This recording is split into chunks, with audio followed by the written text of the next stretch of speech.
سيدنا ومولانا محمد وعلى سيدنا علي وسيدتنا فاطمة وسيدتنا زينب وسيدنا حسن وسيدنا حسين وعلى آله وصحبه وبارك وسلم. اللهم صل على سيدنا ومولانا محمد صاحب التاج والمعراج والبراق والعلم دافع البلاء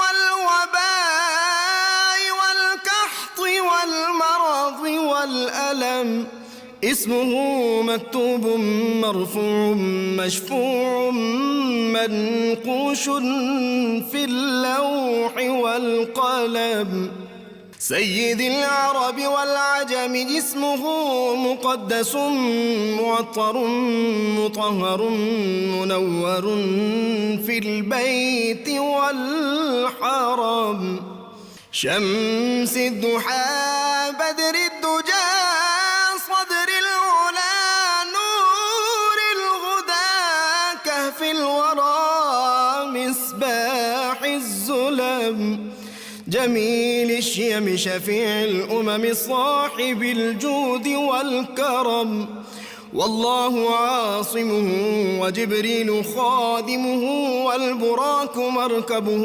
والمعراج سفره وفوق سدرة المنتهى مقامه وقاب قوسين مطلوبه والمطلوب مقصوده والمقصود موجود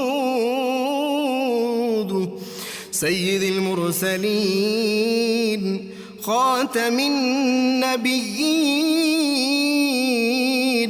شفيع المذنبين أنيس الغريبين رحمة للعالمين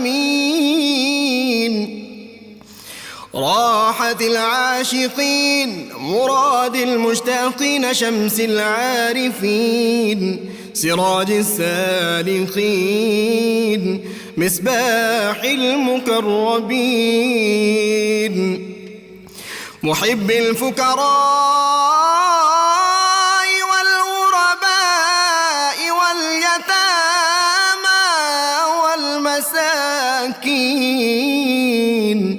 سيد الثقلين نبي الحرمين إمام القبلتين وسيلتنا في الدارين صاحب قاب قوسين محبوب رب المشرقين ورب المغربين جد الحسن والحسين